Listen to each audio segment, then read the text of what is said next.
اہدنا الصراط المستقیم، ہم کو سیدھا راستہ دکھائیے۔ اے اللہ ہم کو سیدھا راستہ دکھائیے۔ علامہ آلوسی السید محمود بغدادی تفسیر روح المعانی میں فرماتے ہیں صراط مستقیم کیا ہے؟ صراط الذین انعمت علیہم، اور انعام یافتہ لوگ کون ہیں کہ جو فاولئک مع الذین انعم اللہ علیہم من النبیین والصدیقین والشہداء والصالحین وحسن اولئک رفیقا۔ انعام کیا ہے؟ کیا کلفٹن کے بنگلے؟ نہیں۔ کیا کباب اور بریانیاں؟ نہیں۔ پھر انعام کیا ہے؟ فاولئک مع الذین انعم اللہ علیہم، میں نے جن پر انعام نازل کیا وہ کون ہیں؟ من النبیین، جن کو نبوت عطا کی۔ اور جتنا جو اللہ کا پیارا ہوتا ہے اتنے ہی مشکل راستوں سے گزارا جاتا ہے۔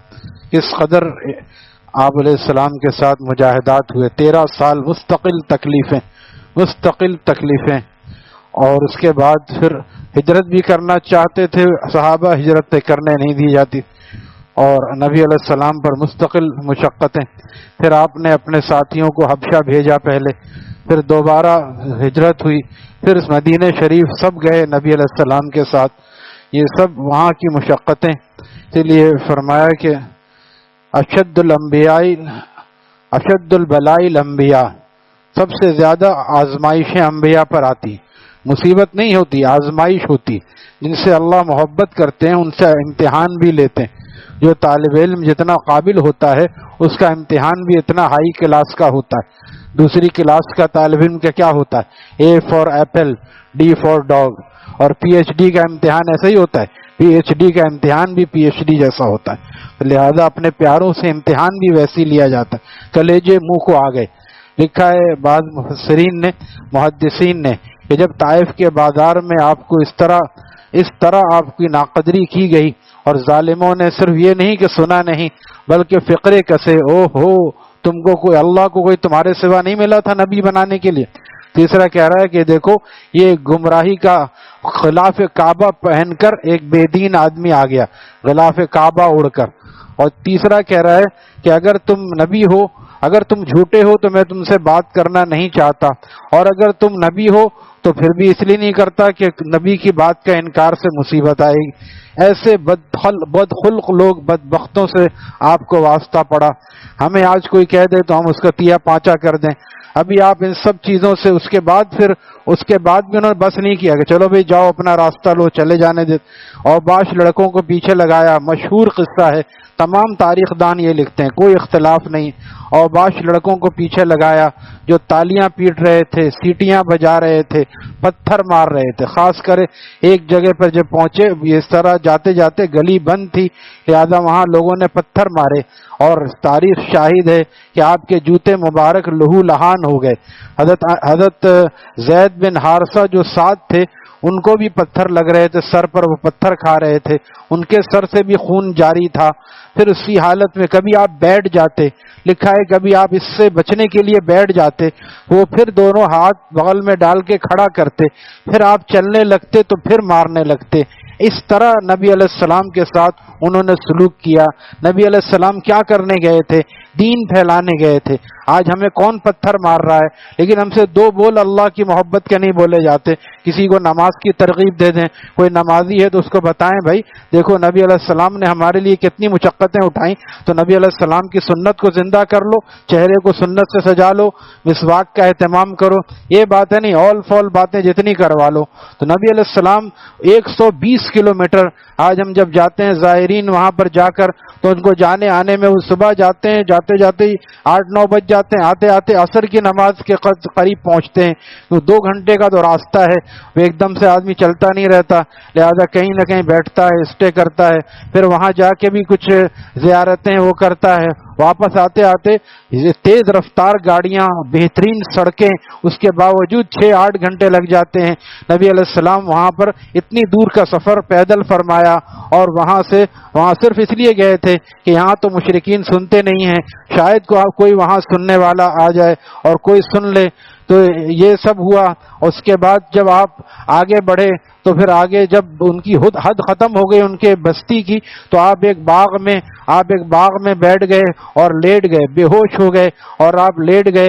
حضرت زید بن حارثہ نے آپ کو پانی پیش کیا باغ کا، وہ باغ بھی عتبہ شیبہ کا تھا، انہوں نے کچھ نہیں کہا، وہ دیکھ رہے تھے آپ کی حالت، اور ان کے ایک قومی غیرت جوش میں آئی، انہوں نے اپنے غلام عداس اس کا نام تھا، اس کو کھجور کی شاخیں دے کر بھیجا، خوشے دے کر بھیجا کہ نبی علیہ السلام نے اس کو تناول فرمایا۔ پھر اس سے پوچھا کہ یہ بسم اللہ پڑھ کے آپ نے کھایا، بسم اللہ الرحمن الرحیم پڑھ کے جب کھایا تو اس غلام نے پوچھا عداس یہ لفظ تو یہاں کوئی نہیں کہتا، یہ آپ کہاں کے ہیں؟ اور تو آپ نے پوچھا تم کہاں کے ہو؟ اس نے کہا میں نینوا کا ہوں۔ اچھا نینوا جہاں پہ یونس علیہ السلام تھے؟ تو اس نے کہا کہ آپ کو کیسے پتا کہ وہاں یونس علیہ السلام تھے؟ آپ نے فرمایا وہ میرے بھائی ہیں، میں بھی اللہ کا نبی ہوں، وہ بھی اللہ کے نبی تھے۔ وہ سمجھ گیا کہ اللہ کے واقعی نبی ہیں، اس نے فوراً آپ کے ہاتھ چومے اور آہستہ سے کلمہ پڑھا، بعد میں اس نے اظہار کیا، ورنہ اس کے مالک اس کو مار کے اس کا بھی یہی حشر کرتے، لہذا اس نے کلمہ پڑھا۔ آپ اسی پہ شکر گزار ہوئے کہ چلو ایک آدمی نے میری وجہ سے کلمہ پڑھ لیا۔ لیکن اسی اسنا میں جب آپ اسی دکھ کے عالم میں تھے کہ قوم نے سنا نہیں، الٹا اس نے تکلیف پہنچایا، آپ کو جب سکون ملا اللہ تعالیٰ نے اپنے فرشتے جبریل علیہ السلام کو بھیجا، اور لکھتے ہیں جبریل علیہ السلام بھی اپنے ساتھ ملک الجبال کو لے کر آئے۔ وہ کون سا فرشتہ تھا؟ وہ فرشتہ پہاڑوں والا جس کی ڈیوٹی پہاڑوں پر ہے۔ جبریل امین نے کہا یہ میرے ساتھ فرشتے ہیں، اگر آپ ان کو حکم دیں، یہ طائف کے اب جا کے دیکھیں پہاڑ ابھی بھی موجود ہیں، یہ دونوں طرف کے پہاڑوں کو ملا دیں گے، اور جن لوگوں نے آپ کو اس طرح تنگ کیا ہے ان کو بیچ میں پیس ڈالیں، آپ صرف حکم دیں، یہ تیار کھڑا ہے۔ آپ علیہ السلام نے نظر اٹھا کے اس کو دیکھا، گویا یہ دوسرا امتحان تھا، ایک طرف برداشت اور صبر کا امتحان تھا، اب کرم اور فضل کا امتحان ہو رہا ہے۔ یہاں پہ محدثین لکھ رہے ہیں اب دوسرا امتحان ہے، کوئی ہمارے جیسا ہوتا تو کہتا کہ ابھی تک تم پوچھ ہی رہے ہو، کر کے آنا چاہیے تھا تمہیں۔ آپ نے فرمایا نہیں، میں چاہتا ہوں، مجھے امید ہے یہ نہیں تو ان کی اولاد نے نسلوں میں کوئی ایمان لائے گا، اور یہی ہوا کہ آپ نے معاف فرمایا، اور ان کی نسلوں میں حضرت محمد ابن قاسم تھے جو ثقفی تھے، حجاج ابن یوسف ثقفی تھا، ان کا بھتیجا محمد ابن قاسم آیا اور اس نے سندھ کو باب الاسلام بنایا۔ لہذا یہ آپ کی دور اندیشی تھی، ورنہ پیس ڈالتے تو کیا بچتا۔ لہذا ان حالات سے نبی علیہ السلام کو گزارا گیا۔ آج شاعر کہتا ہے کاش میں عہد نبوت میں اٹھایا جاتا، میں کہتا ہوں شکر ادا کرو نہ اٹھائے گئے، ورنہ پتہ نہیں کس پارٹی میں ہوتے، کہیں ابو جہل اور ابو لہب کی پارٹی میں نہ ہوتے۔ ابھی تو تمہیں پائچے اوپر کرتے ہوئے شرم آتی ہے، ابھی داڑھی بڑھاتے ہوئے شرم آتی ہے، ابھی شادی بیاہوں میں سنت کو جاری کرتے ہوئے شرم آتی ہے، تم اس وقت کیسے ایمان لاتے۔ شکر ادا کرو کہ اس دور میں بھیجا کہ جب لوگ عزت کرتے ہیں۔ الحمدللہ ہمارے دیار میں سنتوں پر چلنے والے اور نمازی پرہیزگار لوگوں کی عزت ہوتی ہے، اور جمعہ چھوڑنے والے اور عید چھوڑنے والے اور اوباش لوگوں کی عزت کوئی نہیں کرتا۔ الحمدللہ کہ ہم دارالاسلام میں رہتے ہیں۔ تو یہاں کہنے کا مقصد یہ کہ ہم مانگتے تو ہیں وہ راستہ، لیکن یہ سمجھنا چاہیے اس راستے میں کچھ مشکلات ہیں، جو بظاہر سنگین راستہ ہے، مشکل راستہ ہے، وہ رنگینی پہ جا کے ختم ہوتا ہے، اس کا اختتام جنت میں ہوتا ہے۔ ہمارے شیخ فرماتے تھے صراط مستقیم کا پہلا سرا ایک سرا دنیا میں ہے جو نماز روزے تقوی سے اس پر چلتا رہتا ہے، دوسرا سرا جنت میں جا کے ختم ہوتا ہے۔ سیدھا نقش قدم نبی کے ہیں جنت کے راستے، اس سرے پہ جس نے یہ کراس کر لیا نادر بائی پاس کے بعد، وہ پہنچ گیا ہائی وے پہ، اب وہ حیدرآباد پہنچے گا، چلتا رہے سیدھا حیدرآباد پہنچے گا۔ تو اس کا ایک سرا دنیا میں صراط مستقیم انبیاء اور اولیاء کے راستے پہ چلنا، اور دوسرا سرا جنت میں ہے، لیکن بظاہر تھوڑا سا مشکل راستہ ہے۔ اور اس کے بعد یہ جو میں نے روایت پیش کی کہ اشد البلاء الانبیاء، سب سے زیادہ مصیبتیں یعنی آزمائشیں بلائیں انبیاء کو پہنچتی ہیں، ثم الامثل فالامثل، پھر اس کے بعد جو ان کے قریب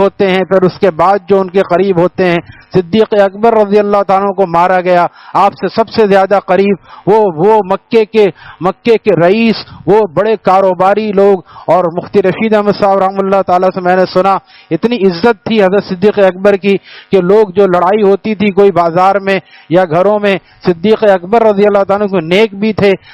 آپ نے نبوت سے پہلے بھی، نبی علیہ السلام سے ملنے سے پہلے بھی شراب نہیں پی، بدکاری نہیں کی. یہ صرف صدیق اکبر ایسے صحابی ہیں. اس وقت بھی ایسے گناہ تو لوگ عزت کرتے تھے، ان سے آ کے فیصلے کرواتے تھے، ان کی عزت کرتے تھے.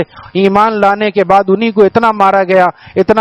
حضرت شیخ لکھتے کہ کسی کو مرنے میں تردد نہیں تھا کہ مرنے سے بچ نہیں سکتے، لیکن اللہ تعالیٰ جسے رکھے اسے کون چکھے. لہذا اللہ تعالیٰ نے حیات عطا فرمائی. پھر آگے قصہ سب کو معلوم ہے، تو بتا رہا ہوں کہ پھر اس کے بعد صدیق اکبر کی بھی پٹائی ہوئی. کم لوگ جانتے ہیں کہ حضرت عثمان کی بھی پٹائی ہوئی. حضرت عثمان رئیس ضرور تھے لیکن ابا نہیں تھے، چاچا کے پاس رہتے تھے. چاچا کو جب پتہ چلا اسلام لایا ہے، ایک بیڑیوں میں قید کر دیا، پٹائی کی، پھر کسی طرح بچ کے وہاں سے نکلے. یہ سب صحابہ نے مشقتیں سہی، ہم نے کوئی مشقت نہیں سہی. لہذا ہم نماز کی مشقت اٹھانے کے لیے بھی تیار نہیں.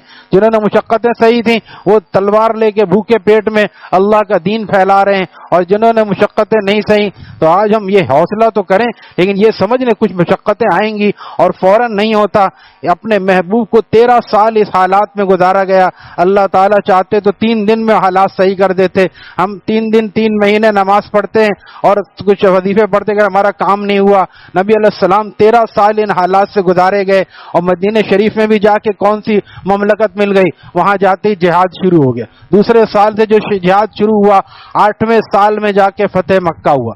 8 سال وہاں پہ آپ نے 7 سال میں 26 مرتبہ، بعض روایت میں 27 مرتبہ خود نکلے. لہذا ان جان جوکھوں کو ڈال کر آپ نے دین کو پھیلایا ہے. ہم چاہتے ہیں بس گھر بیٹھے جو بس سن لیا اٹھ کے چلے گئے دین آ جائے ہمارے.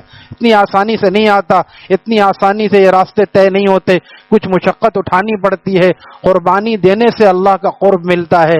لیکن ہمیں حوصلہ کرنا پڑے گا. اگر یہ جو ہے من النبیین والصدیقین والشہداء والصالحین میں سے ہمیں بننا ہے تو ہمیں یہ حوصلہ کرنا پڑے گا. اللہ تعالی ہم سب کو اس کا حوصلہ نصیب فرمائے اور صراط مستقیم عطا فرمائے. الحمدللہ رب العالمین.